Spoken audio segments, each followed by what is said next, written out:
The author of a new book, which you guys got to get, called Deals Over Clients. Right around 2015 is when I figured out how important deal making was, partnership deals, and did my first one. It was the worst one, but after that, I was still sold because I didn't have to answer to anybody. I didn't have any deadlines, no demands. If you had to make your living, like one of the cool things about deal making is there's no unlimited really upside on what you're doing. But the flip side of that is you're the one taking all the risk. I'm looking for the inside scoop, and so I'm going to do research, and this is where I say slow up to hurry up. You mentioned this word assets, and that's a word that obviously like you and I use and is kind of regular. But I wonder if you could kind of define that. So assets are going to be anything from, I look at it as databases. Yo, it's Frankie Finn. Beach mode engaged. Looms loaded, AI's humming. Let's go. All right, you deal making motherfuckers are in for a treat because I have a dear friend of mine who's probably one of the smartest guys I know when it comes to deal making and lives it, breathes it, talks it, walks it, smells it, even his farts are deal making. And Tony T is one of those guys who, in a former life, Tony, like you used to have clients, you used to do the gamut of things. I wonder, just for folks who don't know you, I wonder if you could talk a little bit about how you got into deal making and stuff like that in the first place. By the way, I forgot to mention he's the author of a new book which you guys got to get called Deals Over Clients. Anyways. Yeah, very cool. Yeah, gosh, prior to 2015, for about probably 7 or 8 years, I'd started out, I wanted to be a life coach, ironically enough, which is funny.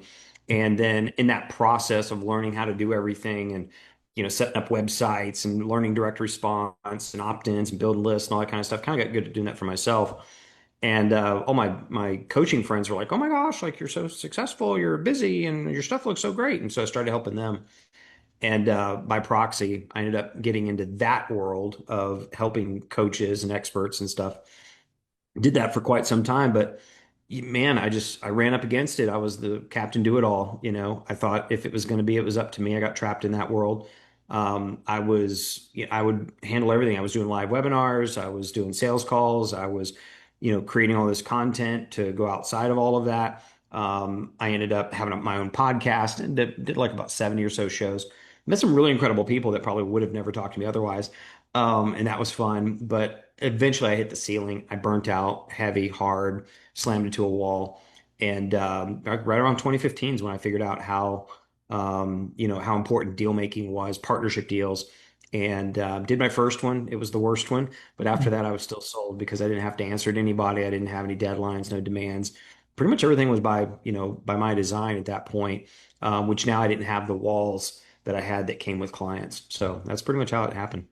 Yeah, the other thing I wanted to say is with deal making, the upside is just crazy compared to clients. I remember the first time I had a really kind of successful client story. I was doing SEO and he asked me if I could call him, and up until that point, all my SEO reports or all my calls were just explain these SEO reports to me. This looks like hieroglyphs.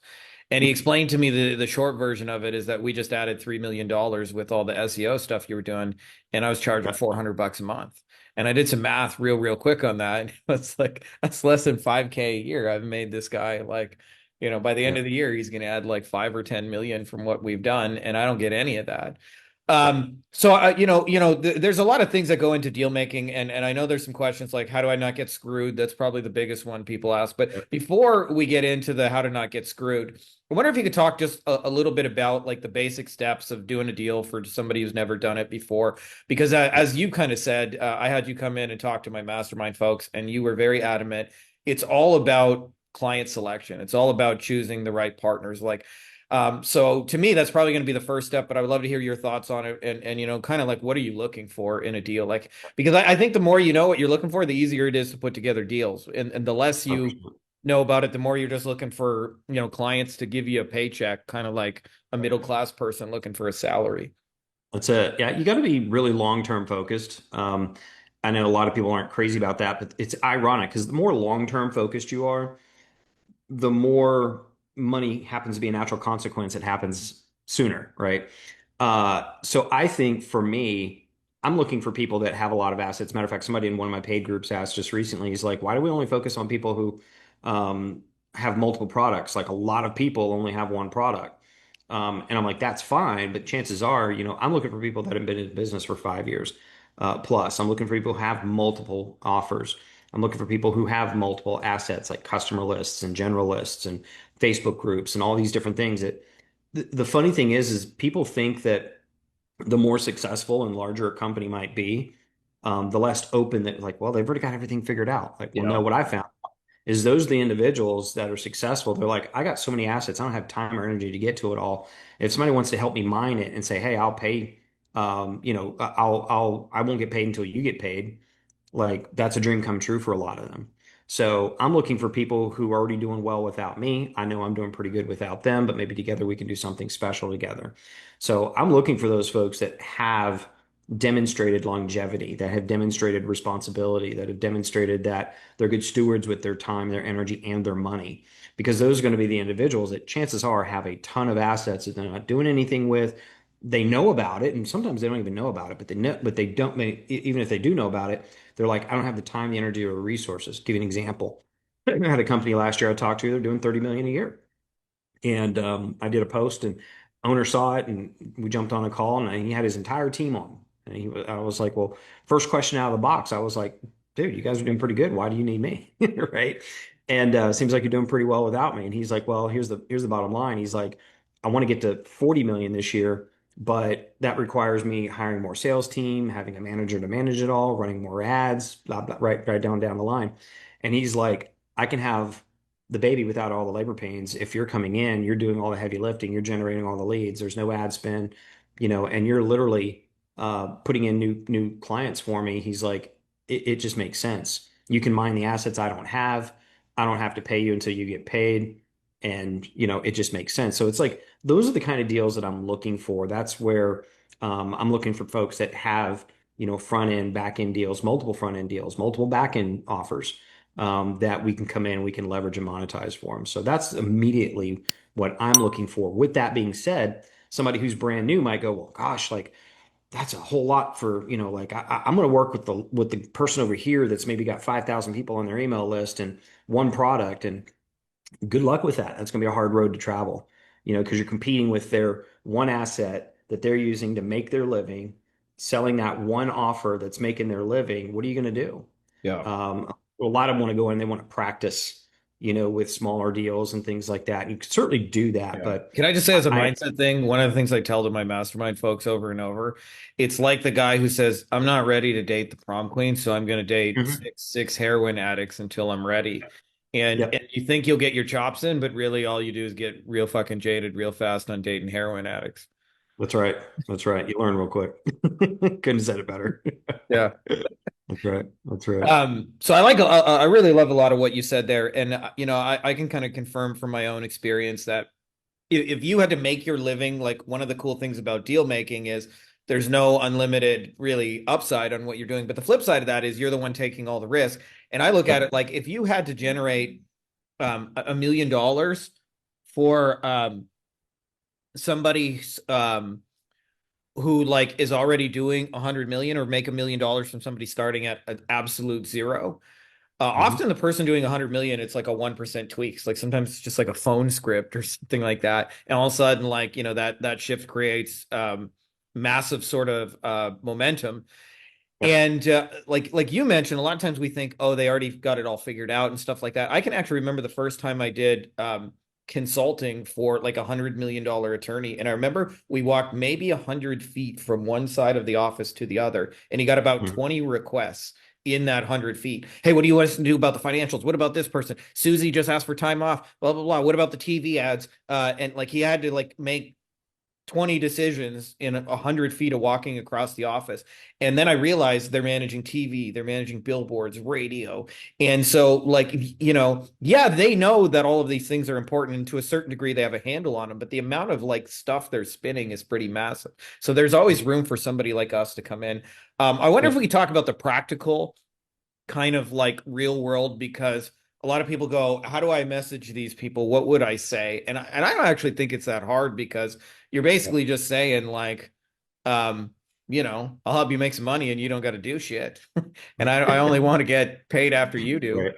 Right. Um, but I wonder if you could just talk about like kind of the tangible, like, okay, so we've identified a partner, they have a lot of assets, they have multiple products.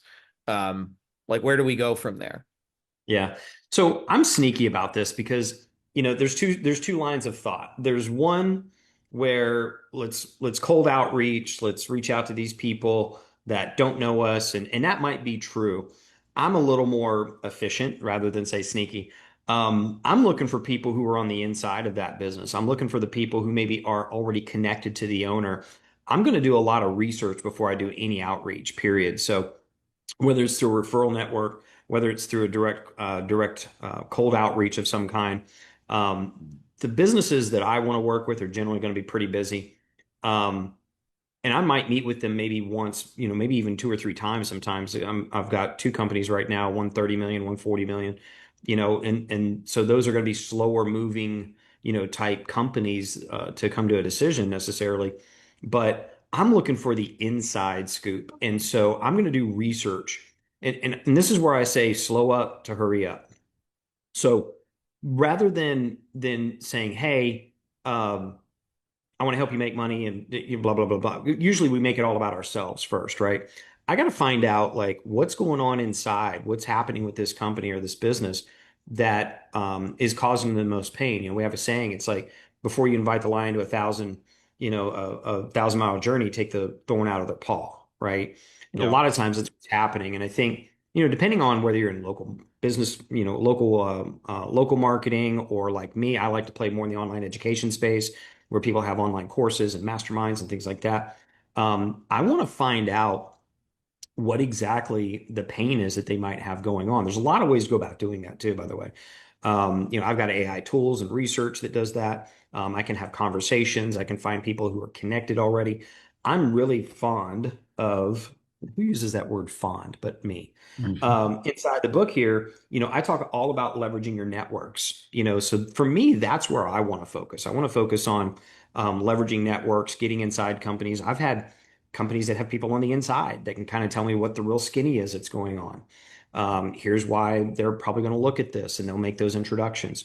So for me, I'm going to go about it a little bit what I consider a wise way around my energy. We were just talking before we even started, like, I don't want to go out and I don't want to sit there and blast 1,000 people with the same message that doesn't work, right? I want to go in with maybe two or three messages to a couple of companies that I know that are going to focus on what's most important to them, which is going to be, for an example, if I know they're running webinars, what's their cost per call? A lot of times, especially if somebody's spending 100, 200, $300,000 a month on ads, which is one of the companies I'm talking to, what's his biggest pain point? It's that cost per call. If it's 500, if it's 800, if it's $1,000, whatever it is, that is going to be a major pain. So, hey, what if I could turn that $500 cost per call into say 150 or 200? Would that make your life easier? Would that make more sense? And they're like, yeah. What if I could do it without you lifting a finger, and without paying me a dime up front until you get paid? Even better. Yeah. And usually, by the way, I can say as somebody who's like now become mildly internet famous and gets pitched a lot is the biggest appeal for me is the I don't have to do anything, right? Like the more you involve me, like I've had people want to do deals with me and then they hand me a to-do list of 45 things and like your deal falls apart right there. The best ones are just like, hey, no problem, just get me a login, I'll find the stuff, I'll create it, I'll put it together, I'll sort it, I'll get it all set up. You just once the people come in the door, you send them the thing or you take care of the thing. Like those are usually going to be the most ideal kind of scenarios. 100%. And the number one thing that probably knocks their face in the dirt with me, that because I get it now too, is that they're pitch slapping me with what they want to do, what's important to them.